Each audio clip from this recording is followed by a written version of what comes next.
My parents took my side hustle money to buy my sister a wedding dress, so I left, never returned, and made millions without telling them.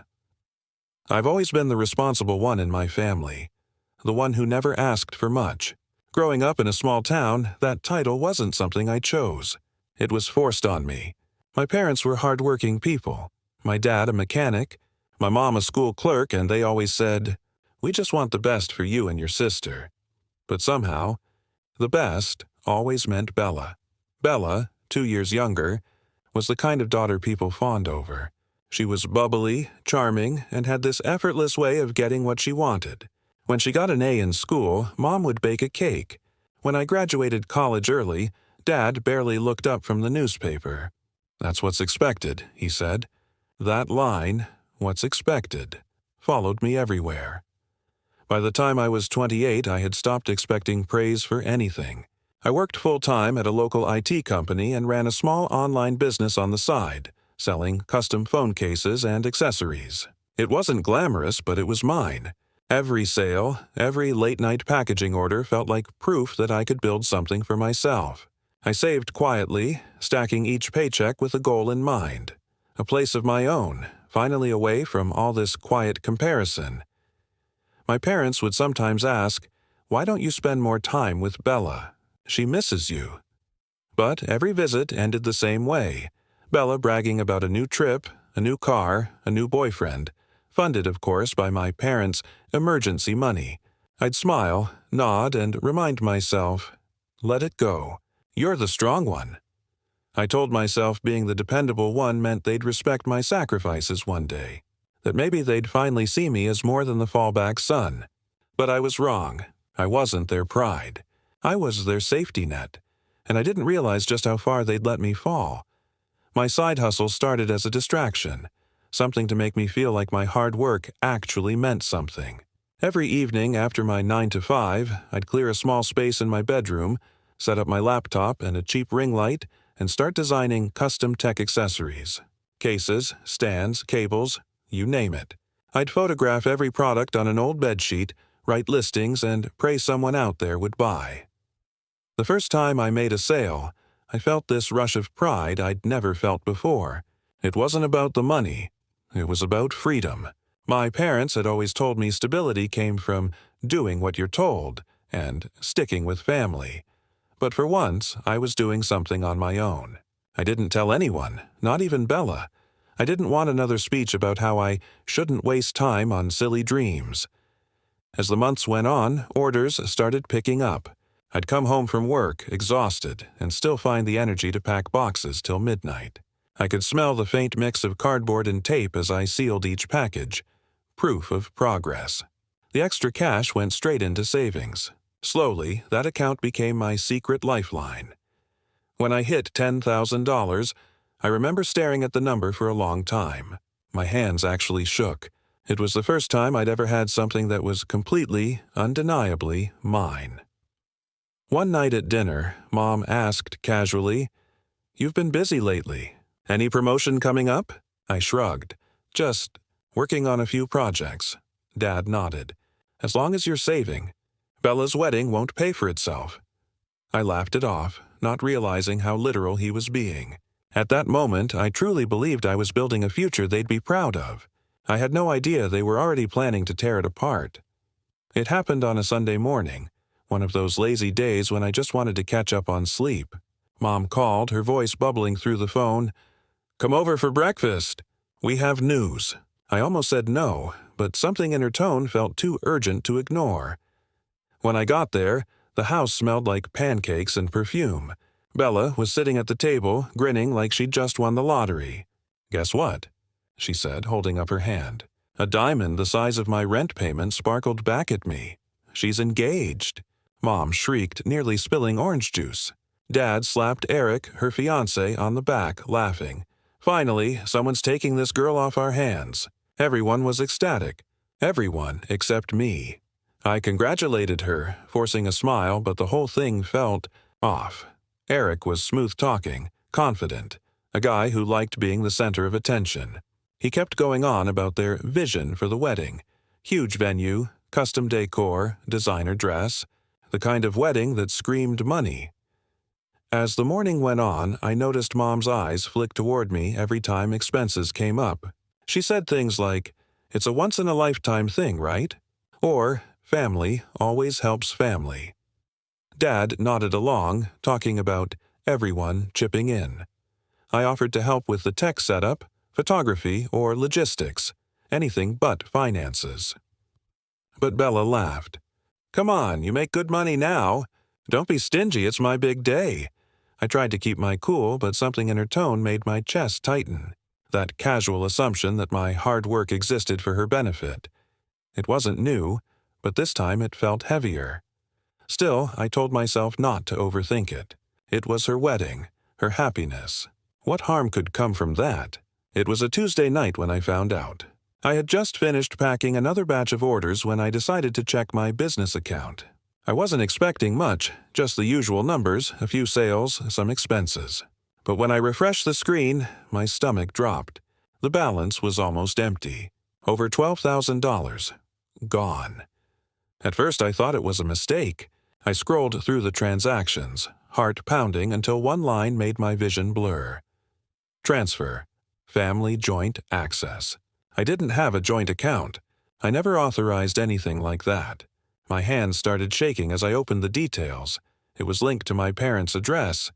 I called Mom immediately. "Hey, something's wrong with my account." "Did you—" Before I could finish, she sighed like I was overreacting. "Oh, honey, don't panic. We just borrowed it." "Borrowed?" I repeated, my voice cracking. "You took $12,000 from my business." "It's for Bella's wedding dress," she said softly, as if that made it better. "You know how important this is for her." For a moment, I couldn't even speak. Then Dad's voice joined the call, stern and cold. "You're her brother. You should be proud to help. Money comes and goes, but family moments are priceless." My pulse thudded in my ears. "You had no right to touch my account," I said quietly. "That money wasn't yours." Dad snapped, "Don't talk to your mother like that. You've always been selfish with your success. Selfish. That word hit harder than anything. I worked myself half to death for that money, and now I was the selfish one. As I hung up, the weight of it all crashed down. They didn't just steal my savings. They stole the one thing I built entirely for myself. And deep down, I knew this wasn't a mistake. It was a choice. The next morning, I drove straight to my parents' house. I didn't even knock, just walked in, my heart pounding so hard it felt like it was echoing through the walls. Mom was in the kitchen, humming, making coffee like nothing had happened. Dad was reading the paper. Bella was on the couch scrolling through her phone, legs tucked up, still glowing from her engagement. "Where's my money?" I asked quietly. Mom turned, startled, then sighed. "We already told you, sweetheart. It's for Bella's dress. We'll pay you back once things settle down." I clenched my fists. "That wasn't your decision to make." Dad lowered the paper, his face hard. "Watch your tone. We raised you better than to talk to your mother like that." I laughed bitterly. "You raised me to fix your mistakes, to clean up after everyone. And now you've robbed me." Bella finally looked up, her voice dripping with irritation. "Oh, come on. It's not like you're broke. You'll make it back. You always do." That line broke something in me. The entitlement. The complete lack of remorse. All those years of being the dependable one had just made me disposable. "You know what?" I said, my voice steady but shaking inside. "Keep the dress. Consider it my final donation to this family." Mom frowned. "Don't be dramatic. We're family." I looked her dead in the eyes. "No, we're not. Family doesn't steal from you and call it love." I turned and walked out before they could answer. For once, I didn't feel guilt, just exhaustion. Years of swallowing resentment had finally curdled into something sharp, unfixable. That day, I decided something quietly, firmly. After Bella's wedding, I was leaving for good, and this time, I wouldn't tell them where I was going. The wedding day came faster than I expected. Despite everything, I kept my word. I showed up. Not for them, but to say goodbye properly, even if no one realized it. The ceremony was beautiful in that picture-perfect, expensive way. Roses lined the aisle, A string quartet played softly, and Bella floated down the path in the dress my savings had paid for. Everyone gasped and whispered about how stunning she looked. "She's glowing," someone said. I wanted to laugh. Of course she was glowing. She'd been gifted everything, even my hard work. Mom waved proudly from her seat. Dad beamed, and for a brief moment, I felt invisible again, like I'd stepped back into my teenage years, watching from the sidelines as Bella soaked up every ounce of attention. During the reception, my father approached me, glass of champagne in hand. "Come on, son," he said. "Give a toast. You're her brother. Say something nice." I hesitated, staring at the crowd. Family, friends, people who'd never know what that dress really cost. So I stood up, raised my glass, and said softly, "To Bella and Eric. May your marriage bring you everything you ever wanted." Then I sat back down. No jokes, no stories, no heartfelt speech. Just silence. I saw Mom's face fall and Dad's eyes narrow, but I didn't care. I'd already made my decision. Half an hour later, while everyone danced and laughed, I slipped away. No goodbye, no scene. I walked out of that hall into the cool night air, the sound of music fading behind me. I didn't look back once. That night I drove until sunrise. No plan, no destination. Just a promise to myself. I'd never let them use me again. The morning after the wedding felt surreal. I woke up in a cheap motel 2 towns away, my car parked outside, half a tank of gas, and barely $500 left in my checking account. My business funds were gone, my savings drained. For the first time in years, I had nothing. And yet I felt lighter. I spent those first weeks sleeping on a friend's couch in the city. He ran a small print shop and let me help out in exchange for food and a place to crash. It wasn't glamorous, but it gave me something I hadn't felt in a long time: space to breathe.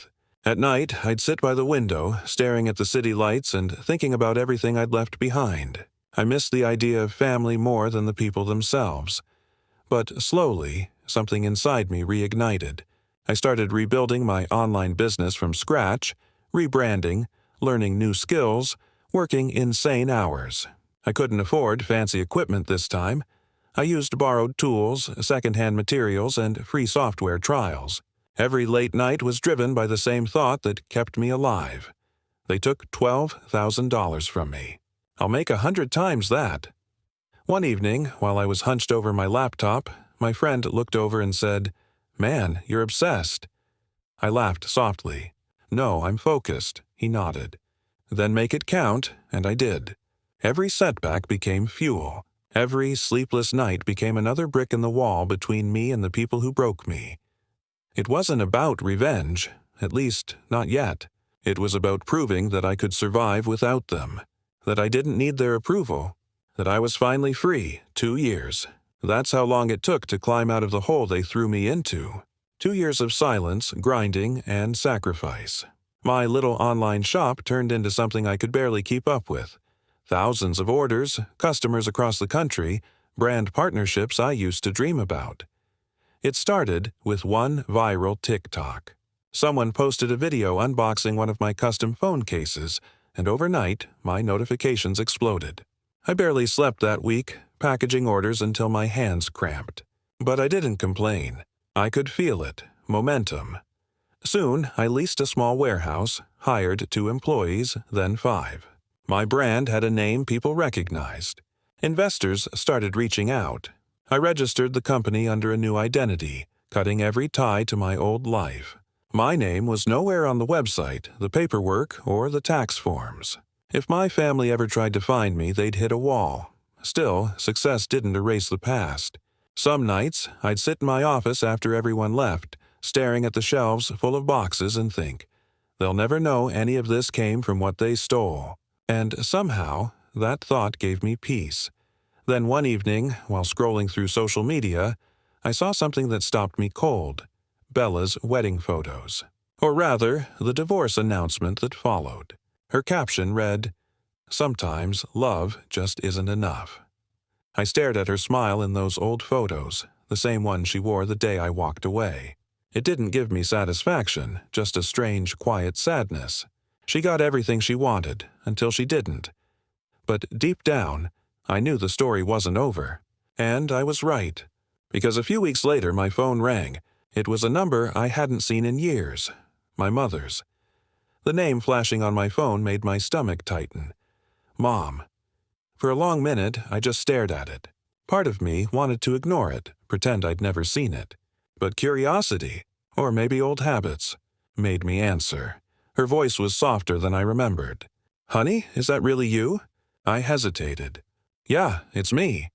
Oh, thank God, she said quickly, like she'd been holding her breath for years. We've been so worried. You just disappeared. Your father, he blames himself. I stayed silent. The line buzzed with static and guilt. Then came the real reason for the call. Bella's been going through a hard time, she said, her tone rehearsed. The divorce hit her bad. She moved back home and, well, we're all struggling a little. I almost laughed. Struggling? You mean financially? She hesitated. Just a little help, that's all we need. We heard your business is doing well. You've always been the generous one. There it was, the same manipulation dressed as affection. I could almost hear my father in the background muttering, "Tell him family comes first, Mom," I said quietly. "You didn't even apologize for what you did." Her voice trembled, but not with remorse. "We did what we thought was right at the time.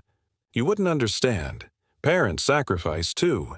That word, sacrifice, made my jaw clench. They called theft a sacrifice. They called betrayal love. I'm not that kid anymore," I said finally. "And you're right, I don't understand. I don't think I ever will." Before she could respond, I ended the call. For the first time, I didn't feel guilt, just clarity. But something in her voice, the desperation, lingered. And I couldn't shake the feeling that this wasn't the end. I told myself I'd never go back. But 2 weeks after that call, something inside me needed closure. Proof that I wasn't the same person who'd once begged for their approval. So I drove home for the first time in 4 years. The town looked smaller, quieter, almost frozen in time. But the house looked tired. Peeling paint, dying grass, curtains drawn like they were hiding from the world. Mom opened the door, her smile practiced but fragile. "You look good," she said, eyes flicking over my tailored jacket and the car parked behind me. Dad followed, slower, older, still holding his pride like armor. "Didn't think you'd show," he muttered. Inside, everything felt foreign. The laughter, the warmth, it was gone. Bella sat at the table, hair unkempt, eyes hollow. Divorce had stripped the shine off her completely. "Hey," she mumbled, not meeting my eyes. Mom started talking fast, trying to fill the silence. "We've had some hard years. The house, the loans." I frowned. "What loans?" She hesitated, and that pause was all it took for my chest to tighten. Dad cleared his throat. "We had to take out a few things in your name. Temporary, of course. You were gone and, well, you had good credit. We thought you'd understand." My mind went blank. "You what?" I whispered. Mom stepped closer, hands trembling. "It was just paperwork. We planned to fix it once things got better, but they never did. I found out later they'd co-signed multiple loans using my Social Security number, ruining the clean record I'd worked years to build." That night, sitting in my car outside their house, the truth hit like a weight I couldn't lift. They hadn't just stolen from me. They'd used my name to dig their own grave, and left me buried in it. For the first time in my life, I didn't feel sadness. I felt rage. Cold, quiet, focused rage. I barely slept that night. My mind replayed every memory like film reels. Dad calling me ungrateful. Mom saying, "Family comes first." Bella smirking as if I'd always owe her something. It all made sense now. Every guilt trip, every manipulation. It had always been about control. By morning, the anger had hardened into resolve. I started making calls. First to my bank, then to the credit bureau, and finally, a lawyer. I explained everything. The unauthorized loans, the stolen Social Security number, the years of emotional manipulation. The lawyer listened quietly and said, "You have enough for a fraud case, but it'll tear your family apart." I stared at the papers in front of me. They did that years ago, I said. A week later, I filed the report. Mom called nonstop, then switched to texts, pleading, bargaining, threatening. "You can't do this to us," one message said. Another read, "Family doesn't sue family." That one made me laugh. So I replied once, just once. "Family doesn't steal identities." Bella tried too. She called from an unknown number, crying. "They're going to lose everything. Please, can't you just drop it?" I asked her one question. "Did you know about it?" Silence. Then a quiet, "Yes, that was it." The last thread snapped. The case dragged on for months, but I didn't waver. When the judgment finally came, the court cleared my name completely and froze their accounts to recover what they'd taken. It wasn't about revenge anymore. It was about reclaiming my freedom, piece by piece. When it was over, I stood outside the courthouse, the wind sharp against my face, and felt something I hadn't felt in years. Peace. Not joy. Not triumph. Just peace. And as I looked up at the sky, I realized this wasn't an ending. It was the first time in my life I was truly free of them. It's been 6 years since that day in court. 6 years since I walked away and never looked back.